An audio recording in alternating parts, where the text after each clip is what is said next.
LAC पर मुंह की खाने के बाद चीन अब धारा 370 पर चिल्लाया जा रहा है।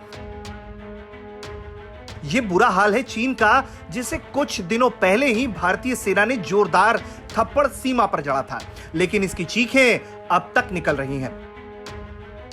लेकिन इस बार का रोना उसका खुद के लिए नहीं, बल्कि उसके मुंह बोले छोटे भाई और कर्जदार पाकिस्तान के लिए है।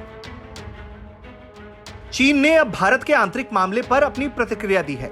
चीन ने बीते साल जम्मू कश्मीर से अनुच्छेद 370 की समाप्ति और लद्दाख को अलग केंद्र प्रशासित प्रदेश बनाने के भारत सरकार के फैसले पर रोना रो रहा है।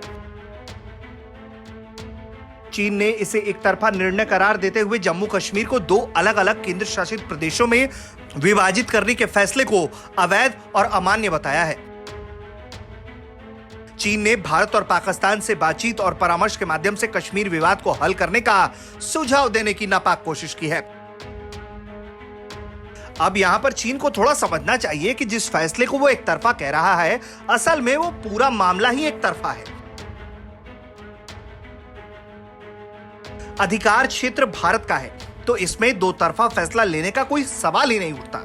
और रही बात पाकिस्तान या चीन को बुरा लगने की, तो इसमें कोई नई बात नहीं है। जब जब भारत ने अपने आंतरिक मामलों में कठोर और सही कदम उठाया, तब तब चीन और पाकिस्तान तड़प उठे।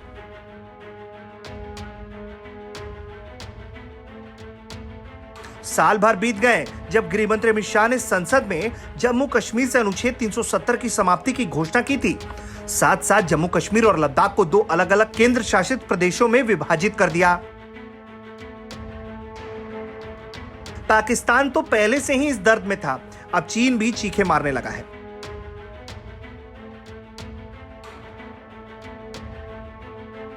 चीनी विदेश मंत्रालय के प्रवक्ता वांग वेनबिन ने कहा है, चीन कश्मीर क्षेत्र में स्थिति का बारीकी से आकलन कर रहा है। कश्मीर मुद्दे पर चीन की स्थिति स्पष्ट और सुसंगत है। यह मुद्दा पाकिस्तान और भारत के बीच इतिहास से जुड़ा विवाद है। प्रवक्ता ने कहा है कि यह संयुक्त राष्ट्र चार्टर, संयुक्त राष्ट्र रक्षा परिषद के प्रस्ताव और पाकिस्तान और भारत के बीच द्विपक्षीय समझौतों के तहत एक उद्देश्यपूर्ण तथ्य है।